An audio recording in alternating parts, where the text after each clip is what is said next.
Saludos mis queridos amigos y hermanos del mundo hispano. Les habla Carlos D. Aponte de la continuación de la Iglesia de Dios. Y hoy quiero dar un estudio bíblico con relación a la muerte, el lago de fuego y el gusano que nunca muere. Y revisemos esto con más profundidad. Y sabemos que cuando una persona fallece y es sepultado en su tumba, esa persona no sabe absolutamente nada.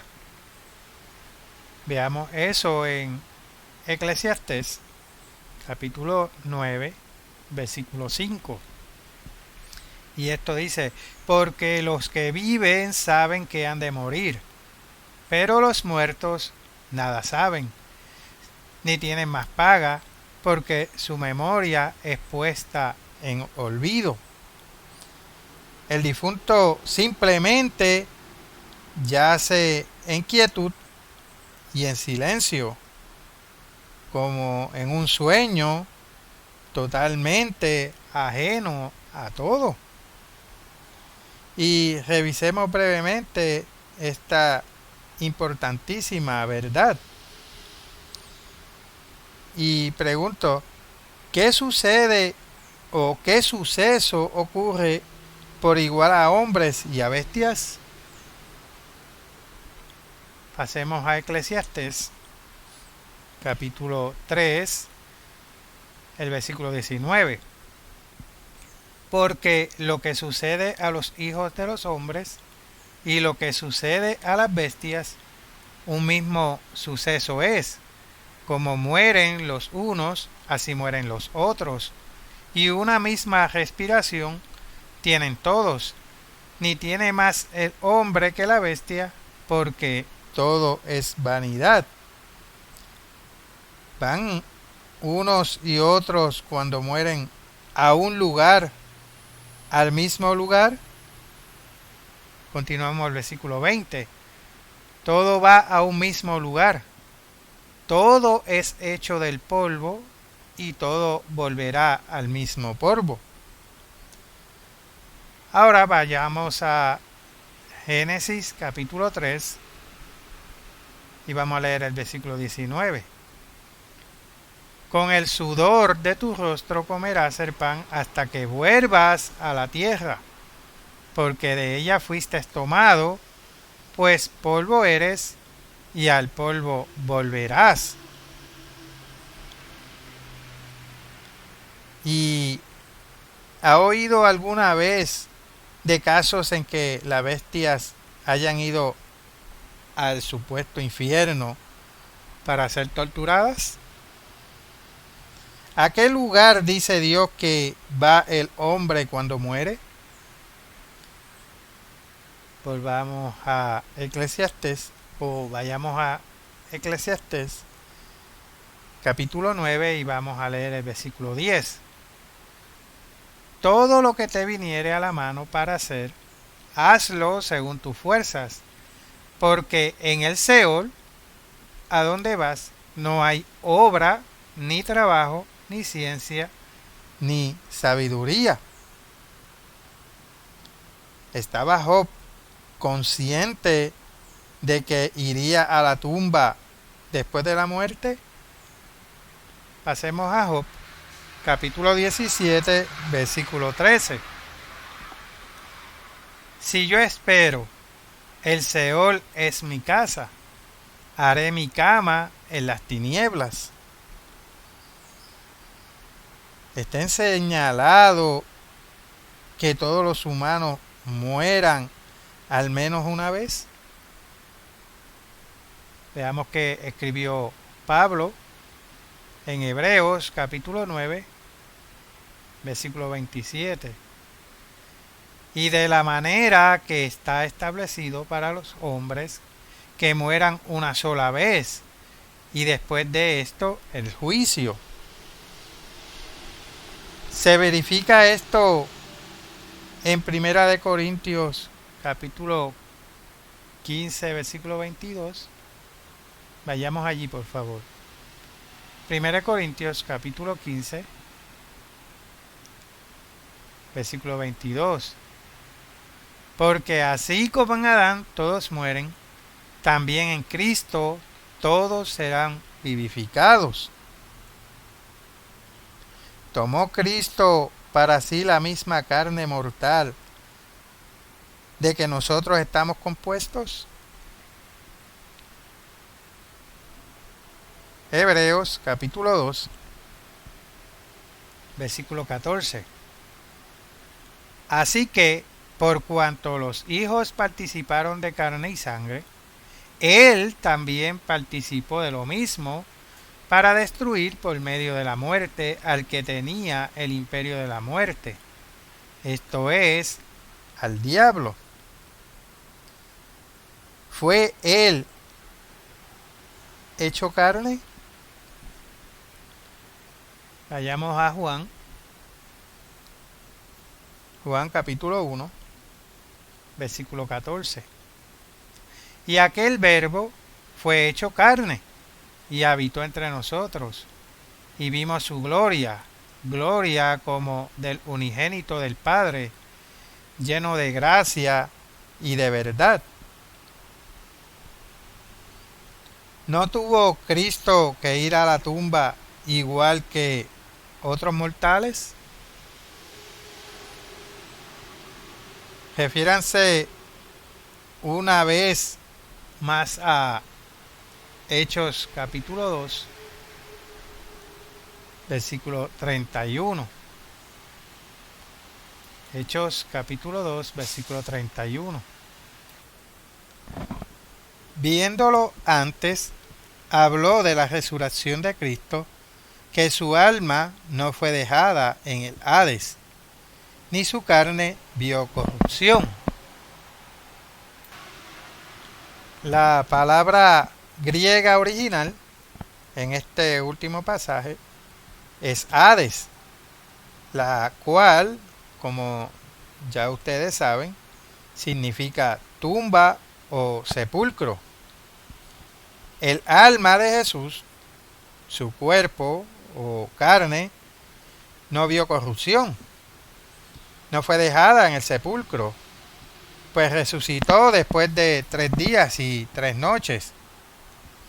Y algunos teólogos, sin embargo, sostienen la tradición de que Cristo, cuando estuvo sepultado en el Hades, fue a predicar a los espíritus encarcelados, de los que habían muerto antes, como lo dice en Primera de Pedro, capítulo 3, versículo 19.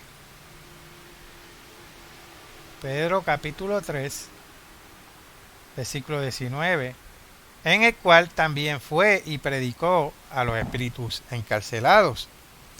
Y esa idea es absolutamente falsa. Leamos el versículo 20.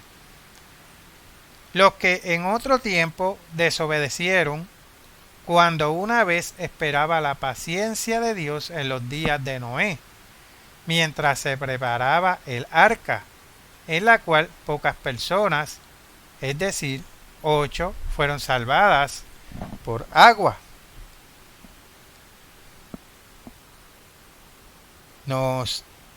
Este versículo 20 nos hace ver con claridad que Cristo predicó en relación a sus actividades rebeldes en la tierra a los espíritus demoníacos, y que esa predicación tuvo lugar durante los días de Noé. Este versículo del apóstol Pedro no se está refiriendo a los 3 días y 3 noches que Jesús permaneció muerto y sepultado en su tumba. Bien, Ahora es posible que haya oído las prédicas de ministros que afirman que los pecadores van directamente a las fieras torturas del infierno después de la muerte, pero tal cosa significaría que son condenados al infierno antes de haber sido formalmente juzgados y sentenciados. Examinamos ahora cuándo es que los perversos son juzgados por Dios. ¿Cuándo serán juzgados los muertos? Vayamos a Juan, capítulo 5, y vamos a leer los versículos 28 y 29. No os maravilléis de esto, porque vendrá hora cuando todos los que están en los sepulcros oirán su voz, y los que hicieron lo bueno saldrán a resurrección de vida, mas los que hicieron lo malo a resurrección de condenación. Cristo dijo que el juicio de los pecadores fallecidos, que ahora están en sus tumbas, todavía eso es cosa del futuro. Vendrá ahora, dijo Jesús. ¿Cómo es posible entonces que estén ya recibiendo un castigo si todavía no han sido juzgados? Existe pues una manifiesta contradicción entre ambas ideas. ¿Cuándo serán juzgados los muertos?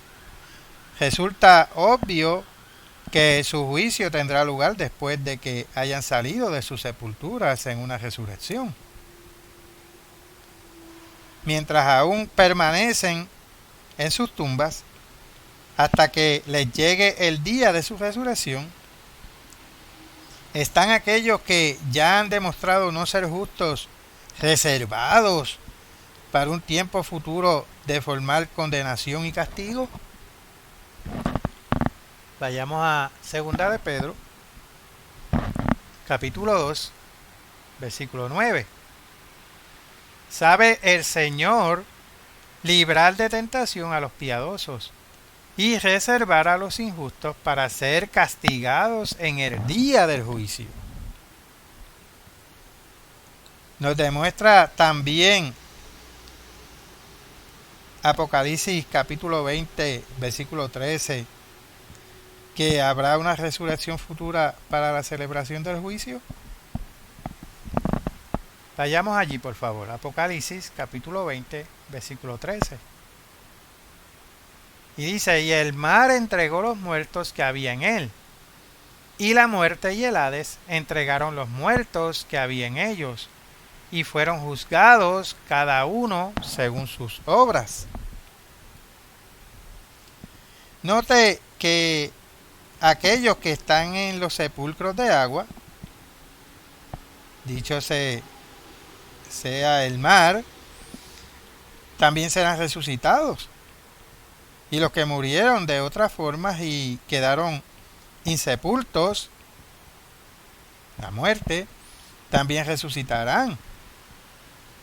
Y los que están en tumbas de tierra, el Hades, asimismo conocerán la resurrección cuando llegue ese momento. Así pues, todos los pecadores fallecidos, lo mismo si ya yacen bajo la tierra, que si están sepultados en las profundidades del mar, donde quiera que puedan estar, serán resucitados para el juicio futuro. Hasta entonces, Dios los sentenciará formalmente. No hay nadie, ni nadie ha estado nunca en el fondo de un feroz infierno, quemándose los pies en carbones encendidos, dando gritos de terror y de tormento. No. El tiempo que Dios ha señalado para el juicio y la condenación de los malvados está en el futuro.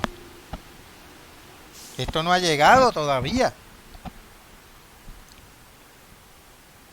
¿Y cuál es la pena? La paga. La última del pecado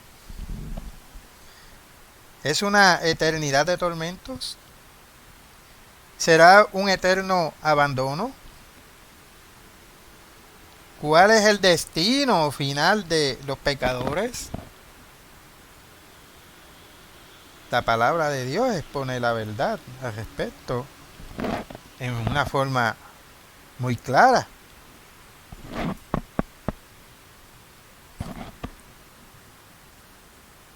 ¿Cuál es la paga del pecado? Vayamos a Romanos, capítulo 6, versículo 23. Porque la paga del pecado es muerte, mas la dádiva de Dios es vida eterna en Cristo Jesús, Señor nuestro. Entonces, no hace mucho yo estuve asistiendo a un sepelio de una persona conocida, y la persona que estaba hablando, dirigiéndose al público, estaba diciendo: ya aquí lo que yace es el cascarón, aquí no hay nada, porque esta persona está al lado de Jesucristo. Ahora mismo él se está gozando en el cielo. Entonces, todos hemos pecado. Entonces, ¿me puede decir a mí que la paga de las personas no es la muerte, es ir al cielo? Entonces miente la palabra de Dios cuando dice que la paga del pecado es muerte.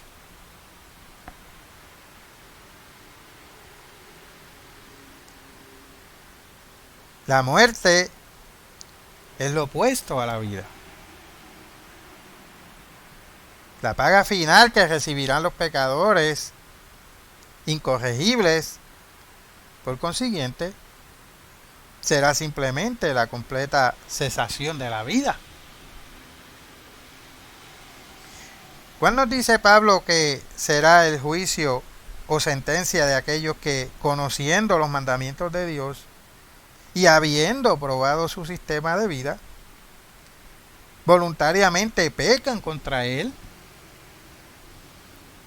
Veamos qué escribió Pablo. Vayamos a Hebreos, capítulo 10, y vamos a leer los versículos 26 y 27. Porque si pecáramos voluntariamente, después de haber recibido el conocimiento de la verdad, ya no queda más sacrificio por los pecados, sino una horrenda expectación de juicio y de hervor de fuego que ha de devorar a los adversarios. ¿Continuarán viviendo atormentados en el fuego o serán devorados por este? El versículo 27 nos da esa respuesta. Dice: sino una horrenda expectación de juicio y de hervor de fuego que ha de devorar a los adversarios. Note que este juicio recaerá sobre los hombres que pequen voluntariamente. ¿No compara Jesús a los falsos ministros que no producen buenas obras con los árboles que no dan buen fruto? Vayamos a Mateo, capítulo 7, y vamos a leer los versículos 15 al 20. Guardaos de los falsos profetas, que vienen a vosotros con vestidos de ovejas, pero por dentro son lobos rapaces. Por su fruto los conoceréis. ¿Acaso se recogen uvas de los espinos o higos de los abrojos? Así, todo buen árbol da buenos frutos, pero el árbol malo da frutos malos. No puede el buen árbol dar malos frutos, ni el árbol malo da frutos buenos. Todo árbol que no da buen fruto es cortado y echado en el fuego. Así que por sus frutos los conoceréis. ¿Qué dijo Cristo que le ocurriría? El versículo 19 dice que todo árbol que no da buen fruto es cortado y echado en el fuego. ¿Es la madera echada al fuego para ser atormentada o para ser consumida? Indicó Cristo claramente que todos los hombres que no producen buenos frutos serían en forma similar arrojados al fuego.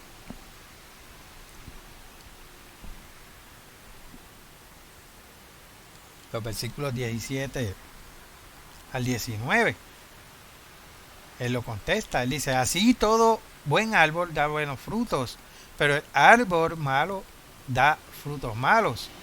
No puede el buen árbol dar malos frutos, ni el árbol malo dar frutos buenos.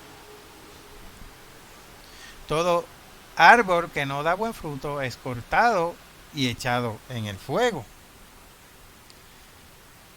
Pero, ¿qué dijo Cristo a los escribas impenitentes y a los fariseos de su época? Vayamos a Mateo, capítulo 23, versículo 33. Él les dijo, serpientes, generación de víboras, ¿cómo escaparéis de la condenación del infierno?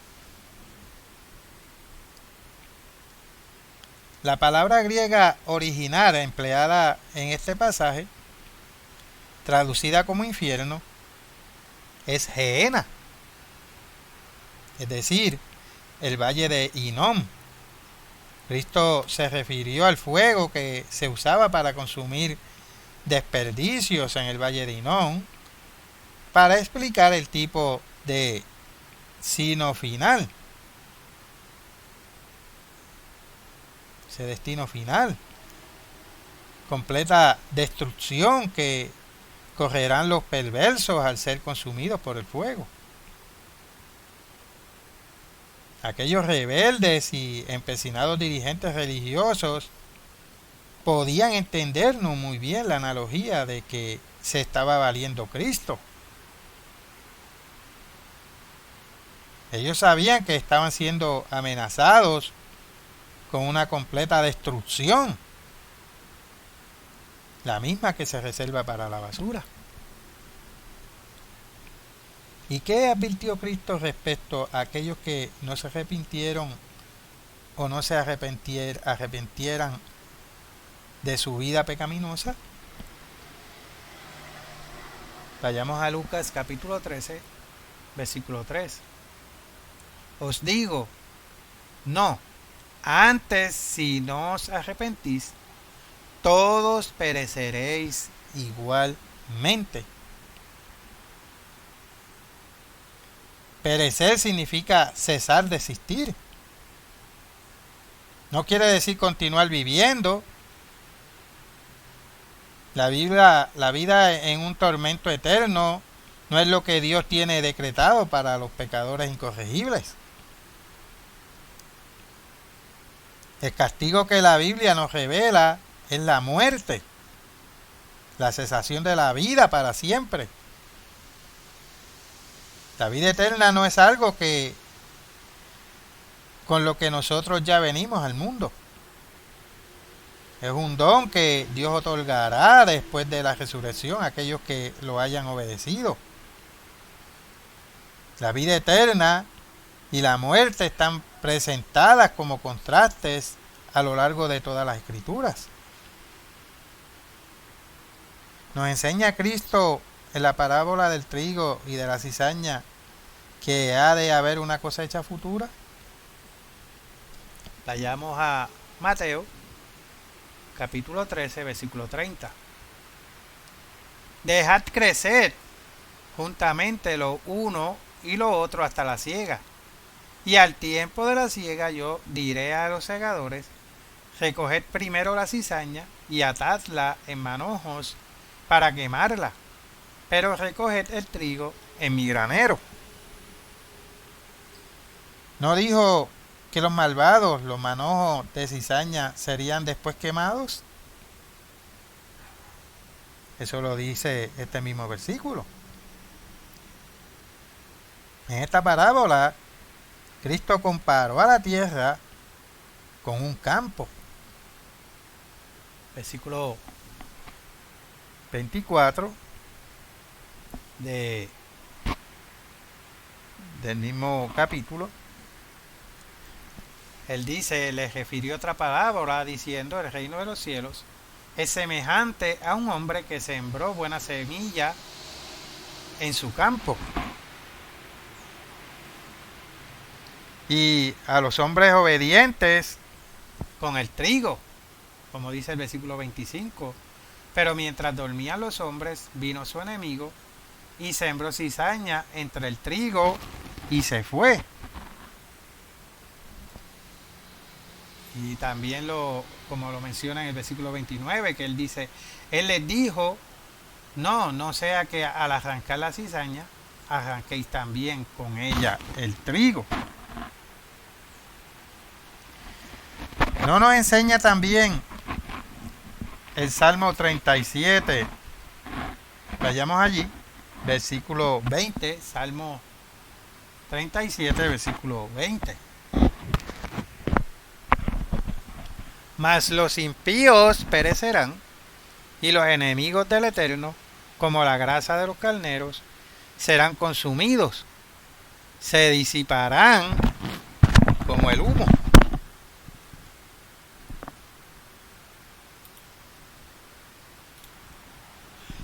Así que el destino último de los malvados es la destrucción por el fuego.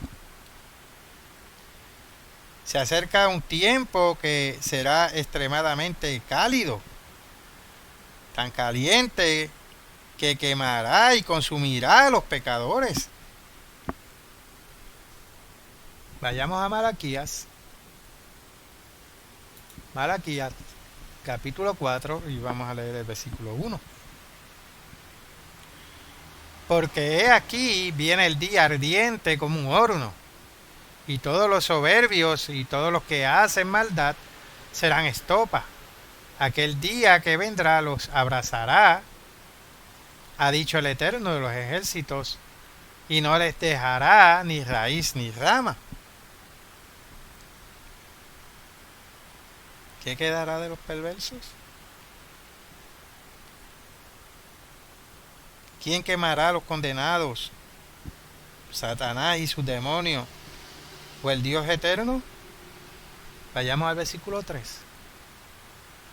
Hollaréis a los malos, los cuales serán ceniza bajo las plantas de vuestros pies, en el día en que yo actúe, ha dicho el Eterno de los ejércitos. La Biblia enseña en forma potente y manifiesta que los que han conocido la verdad divina y rehúsan obedecerla o voluntariamente la desobedecen, cobrarán la paga del pecado, la muerte eterna. Nuevamente vayamos a Romanos capítulo 6, versículo 23, que dice: porque la paga del pecado es muerte. Este versículo significa precisamente lo que está diciendo. Los ensayos de muchos teólogos para explicar la referencia a la muerte e interpretarla como una mera separación de Dios no pueden conciliarse con las Escrituras. Muerte no significa vida eterna en los horripilantes tormentos de un infierno eterno. El responsable de esta patraña pagana no es otro que el padre de todas las mentiras, Satanás. como lo dice Juan en Juan capítulo 8, versículo 44, que dice: vosotros sois de vuestro padre el diablo, y los deseos de vuestro padre queréis hacer. Él ha sido homicida desde el principio y no ha permanecido en la verdad, porque no hay verdad en él. Cuando habla mentira, de suyo habla, porque es mentiroso y padre de mentira.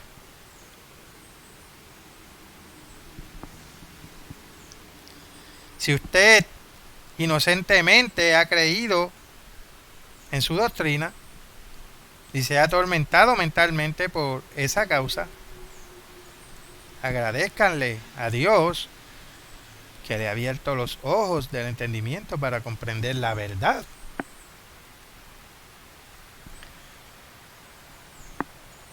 Pero ahora llegamos a preguntar: ¿qué es el lago de fuego?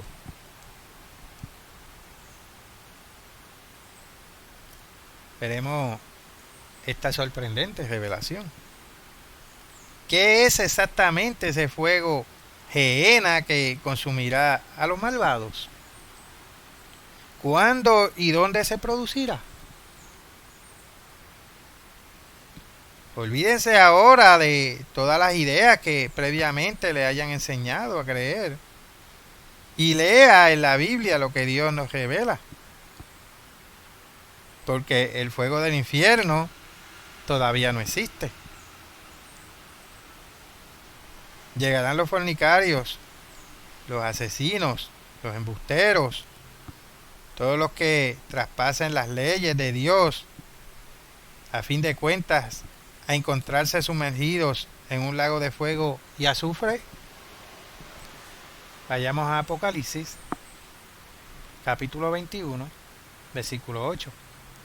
Pero los cobardes e incrédulos, los abominables y homicidas, los fornicarios y hechiceros, los idólatras y todos los mentirosos tendrán su parte en el lago que arde con fuego y azufre, que es la muerte segunda.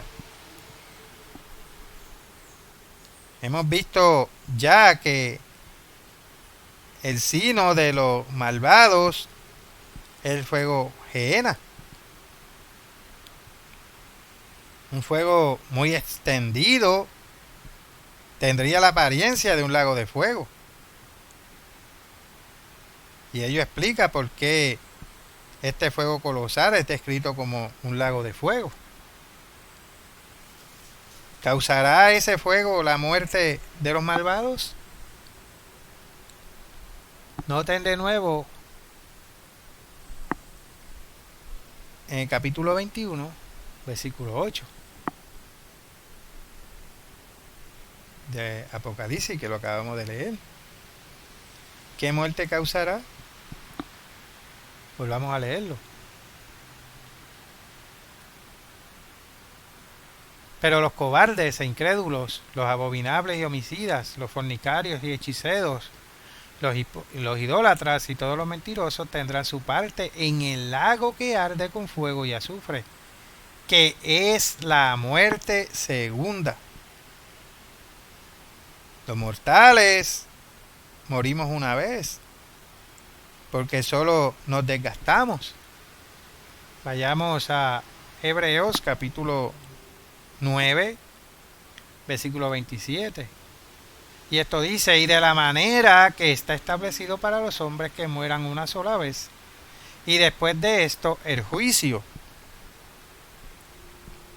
Pero si alguien padece la segunda muerte, ese individuo habrá sido encontrado por Dios culpable de desobediencia persistente y de incorregible rebelión. La segunda muerte será para toda la eternidad.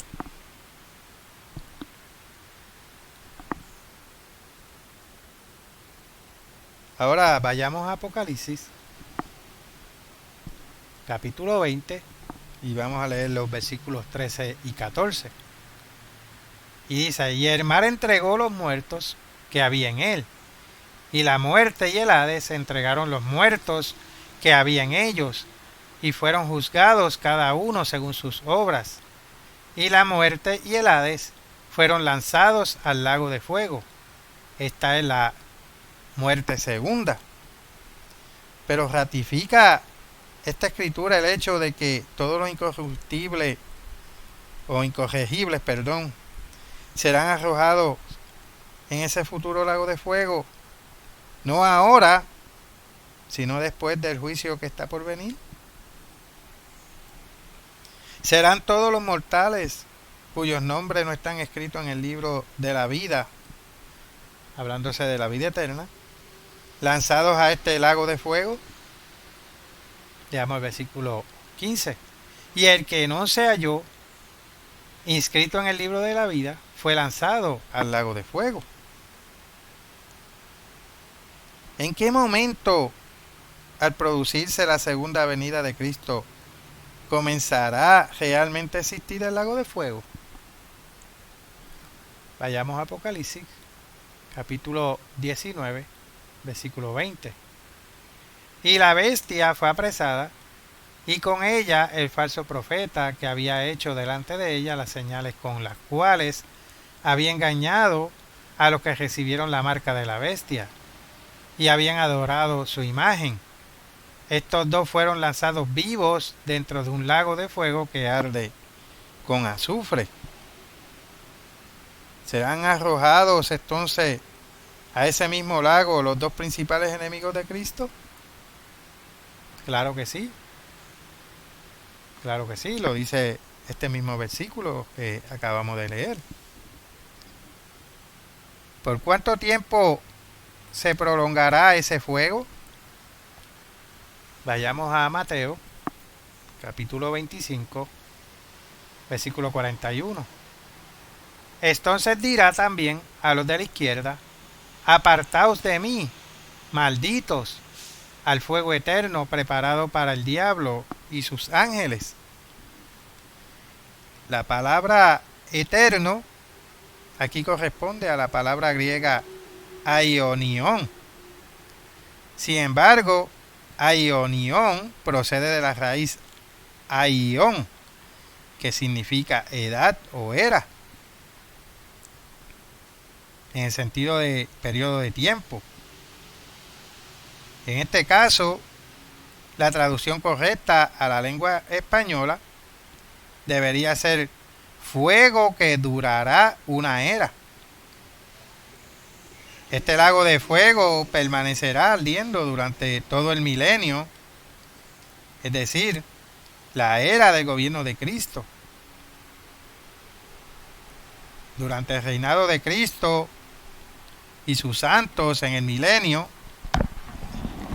el valle de Hinón será mantenido una vez más perpetuamente ardiente. Los perversos incorregibles, los que con voluntad empecinada persistan en rebelión contra las leyes de Dios, serán arrojados dentro de este lago de fuego. Y aún así servirán de testimonio a todo el resto del mundo. Como dice en Isaías capítulo 66, versículo 24, que dice: y saldrán y verán los cadáveres de los hombres que se rebelaron contra mí, porque su gusano nunca morirá, ni su fuego se apagará, y serán abominables a todo hombre. Mucho más tarde, después del milenio, purificarán las llamas del lago de fuego la superficie de la tierra al encenderse en un gigantesco holocausto mundial. Vayamos a 2 de Pedro, capítulo 3, versículo 10. Pero el día del Señor vendrá como ladrón en la noche, en el cual los cielos pasarán con gran estruendo, y los elementos ardiendo serán deshechos, y la tierra y las obras que en ella hay serán quemadas. Vayamos a Apocalipsis, capítulo 20, versículo 15. Y el que no se halló inscrito en el libro de la vida fue lanzado al lago de fuego. Ahora, Apocalipsis, capítulo 21, versículo 1. Vi un cielo nuevo y una tierra nueva, porque el primer cielo y la primera tierra pasaron, y el mar ya no existía más. Serán consumidas todas las cosas creadas por el hombre, así como también aquellos que no hayan alcanzado la salvación y la vida eterna por su rebelión voluntaria contra Dios. El mismo versículo nos da la respuesta. Versículo 15 dice que el que no se halló inscrito en el libro de la vida fue lanzado al lago de fuego. Esta es la descripción dada por Dios, no por el hombre, de lo que será ese fuego del infierno final. Todavía no se ha producido, todavía pertenece al futuro. Nada se dice en toda la Biblia en cuanto a almas que desciendan a un infierno de fuego bajo la tierra, ni de torturas llamadas a durar por toda la eternidad. Lo que la Biblia enseña es que los incorregibles y sus obras sufrirán una vez destrucción para toda la eternidad. Toda otra enseñanza contraria a esta revelación ha llegado hasta nosotros procedente del paganismo. ¿Serán los malvados reducidos a cenizas por el fuego que destruirá la superficie de la tierra? Vayamos al capítulo 4 de Malaquías y volvamos a leer el versículo 3. Hollaréis a los malos, los cuales serán ceniza bajo las plantas de vuestros pies, en el día en que yo actúe, ha dicho el Eterno de los ejércitos. ¿Son las cenizas susceptibles de sufrir tormento por toda una eternidad? Claro está que no.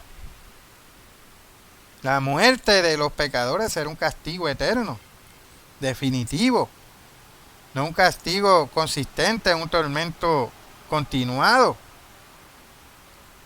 Hay una gran diferencia entre castigo definitivo y castigo continuado.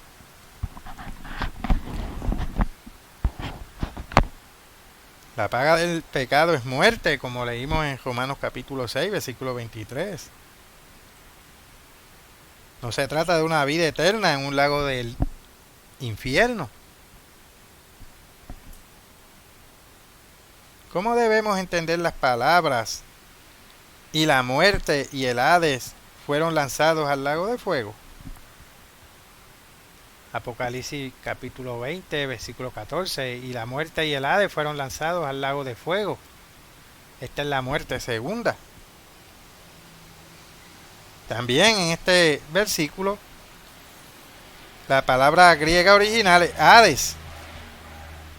Aunque algunas versiones de la Biblia continúan utilizando el término infierno, solo los pecadores impenitentes, aquellos que rehúsan obedecer a Dios, continuarán siendo mortales al tiempo de esta resurrección. Fuera de ellos, nadie más estará ya sujeto a la muerte. La muerte y el sepulcro, por consiguiente, cesarán a ambos de existir cuando el lago de fuego bañe la superficie total de la tierra. ¿Qué papel desempeñará Satanás en este futuro fuego del infierno? Apocalipsis, capítulo 20, versículo 10. Y el diablo que los engañaba fue lanzado en el lago de fuego y azufre, donde estaban la bestia y el falso profeta, y serán atormentados día y noche por los siglos de los siglos. Aquí vemos que Satanás será arrojado dentro de la misma conflagración que destruirá a los mortales incorregibles. Pero toda vez que Satanás es un espíritu, no será destruido por las llamas. Vayamos a Lucas, capítulo 20, versículo 36. Porque no pueden ya más morir, pues son iguales a los ángeles y son hijos de Dios, al ser hijos de Dios de la resurrección. Abierta que el mismísimo Satanás estará en el fuego del infierno. No estará a cargo de torturar a nadie,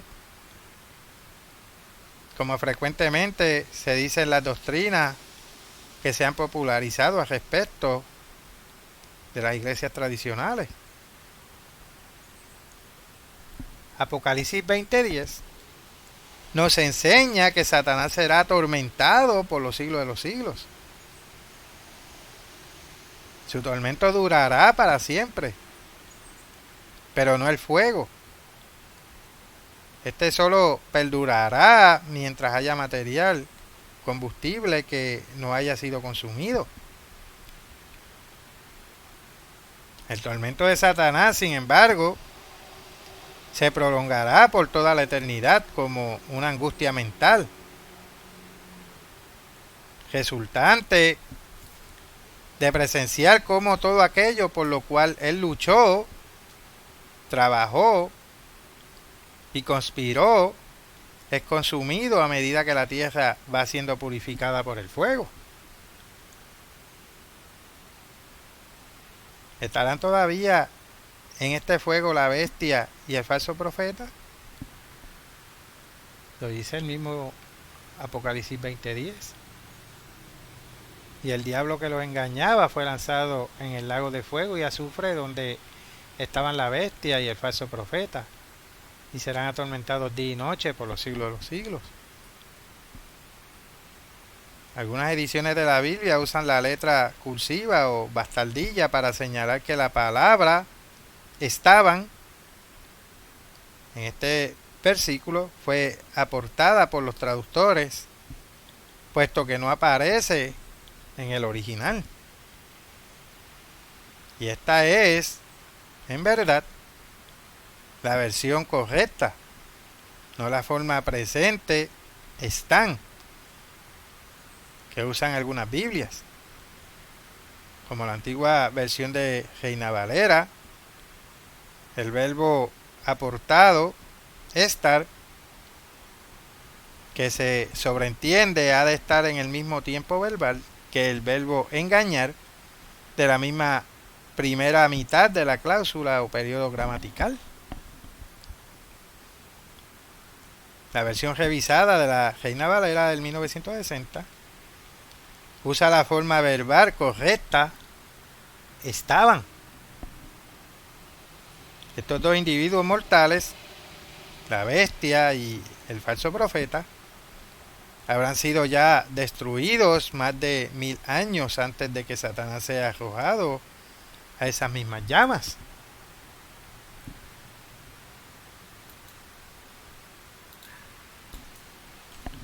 ¿Nunca será sofocado el fuego del infierno?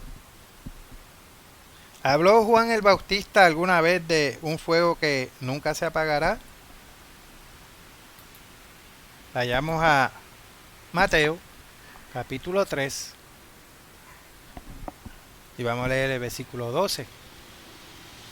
Su aventador está en su mano y limpiará su era y recogerá su trigo en el granero y quemará la paja en fuego que nunca se apagará.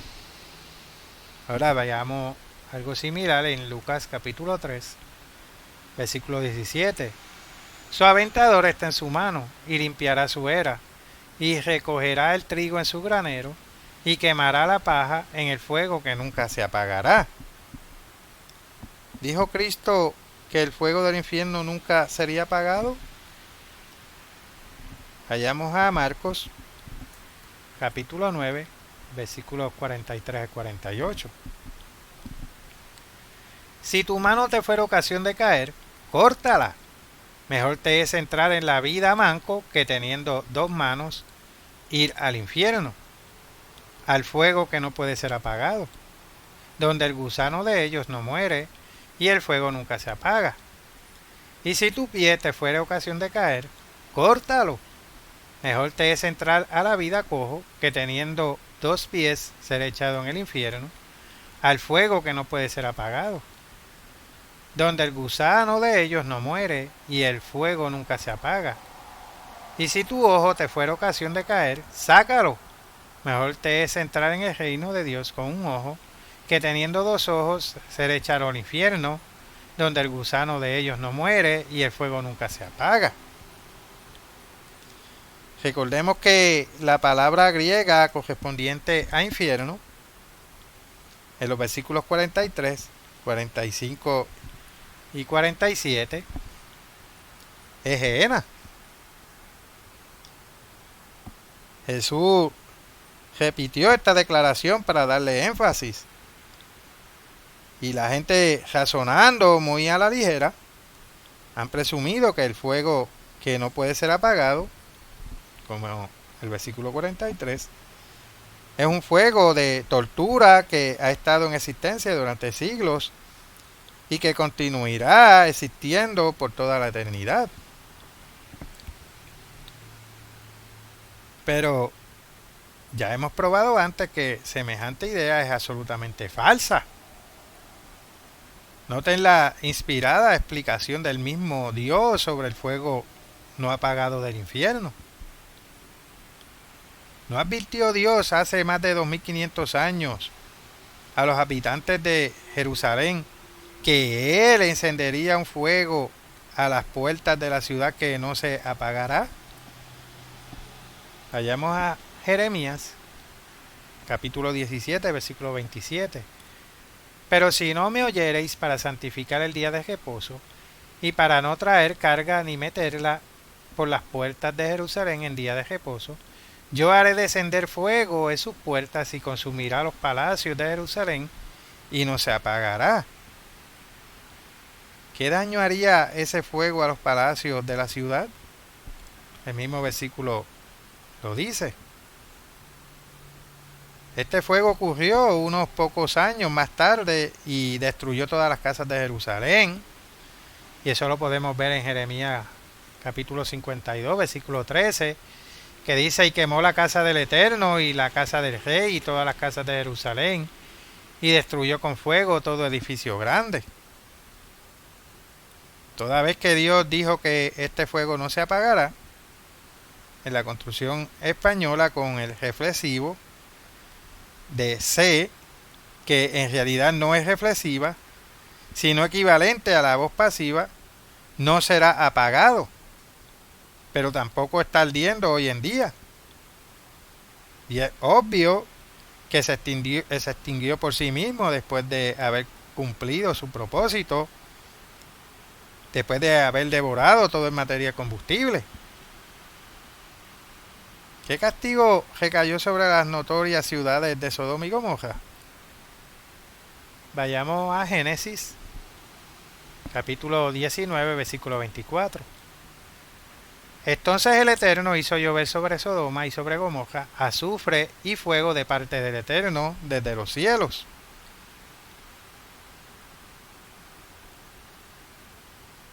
¿Fue un fuego real el que destruyó a los seres humanos que allí habitaban? Vayamos a Lucas, capítulo 17, versículo 29. Mas el día en que Lot salió de Sodoma, llovió del cielo fuego y azufre y los destruyó a todos. ¿Qué leemos en Judas 7 acerca de este suceso? ¿Está todavía ardiendo el fuego en esas ciudades que hace largo tiempo fueron destruidas por Dios? Vayamos a Judas 7. Como Sodoma y Gomorra y las ciudades vecinas, las cuales de la misma manera que aquellos, habiendo fornicado e ido en pos de vicios contra la naturaleza, fueron puestas, por ejemplo, sufriendo el castigo del fuego eterno. ¿Está todavía ardiendo el fuego en esas ciudades que hace largo tiempo fueron destruidas por Dios? Por supuesto que no. La expresión fuego eterno, usada por el apóstol Judas, en ese versículo significa fuego cuyos resultados son permanentes o eternos, no fuego que arde para siempre. Sodoma y Gomorra fueron totalmente destruidas hace muchísimos siglos y no están ardiendo hoy en día. Los fuegos que quemaron a estas ciudades simplemente se extinguieron después de consumir todo el material combustible al que se extendieron. Y estos pasajes bíblicos demuestran que el fuego que no se apagará no atormentará a la gente por toda una eternidad. Cristo, como ya se ha visto, frecuentemente se refirió a los fuegos que ardían en el valle de Hinnom, en las afueras de Jerusalén, para ilustrar qué será el fuego del infierno final o Gehenna que consumirá a los perversos. Pero, ¿se extinguían alguna vez esas llamas? Lo cierto es que se mantenían ardiendo mientras quedaban desperdicios para ser consumidos. Devorados estos, las llamas se apagaban solas. Nunca fueron apagadas ni sofocadas prematuramente por nadie. Las llamas meramente se extinguían cuando ya no quedaba nada que las alimentara. Y así ocurrirá con el fuego final. Gehenna. Nadie lo apagará. Se extinguirá por sí mismo. Y ahora voy a eso a que se refería Marcos, Jesucristo en el libro de Marcos, del gusano que no muere. En los versículos 44, como dice, y 46 y 48, que dice, donde el gusano de ellos no muere y el fuego nunca se apagará, o se apaga, encontramos una aparente difícil referencia. Cristo habló de un gusano que no muere. ¿Existen en realidad gusanos inmortales? Hay quienes piensan que Jesús se refirió a los seres humanos como gusanos y que estaba tratando de decir que esos seres humanos nunca morirían, sino que vivirían eternamente en la agonía de un tormento. Sin embargo, los partidarios de semejante interpretación no se han dado cuenta de que Jesús habló de o sea, de ellos, gusanos. Es obvio pues que los pecadores mismos no son el gusano. ¿Cuál es este misterioso gusano que no muere? Reparemos en lo que Jesús realmente quiso decir. Jesús claramente se refería, como así indican las notas marginales de muchas Biblias, a Isaías 66, versículo 44, vayamos allí. Y dice, y saldrán y verán los cadáveres de los hombres que se rebelaron contra mí, porque su gusano nunca morirá, ni su fuego se apagará, y serán abominables a todo hombre. Este pasaje, que contiene una declaración similar, con mención de o sea, de ellos, el gusano de los cadáveres muertos, que puede leerlo nuevamente ese versículo en su propia Biblia. Ahora bien, ¿qué es el gusano de un cuerpo muerto en estado de putrefacción? Si usted ha visto algún cadáver en semejante estado, la respuesta le resultará obvia. Para que no queden dudas, encontramos que los diccionarios definen las palabras griegas y hebreas como larva o cresa tanto en Marcos 9:44 como en Isaías 66, capítulo 24, versículo 24, perdón. Cuando un cadáver era ocasionalmente depositado en uno de los salientes rocosos del valle de Hinón, por encima del fuego que consumía los desperdicios allí arrojados, era pronto infectado por los gusanos o cresas que salían de los huevecillos dejados por las moscas. Era simplemente a estos gusanos que Cristo se refería al decir que el gusano de ellos no muere.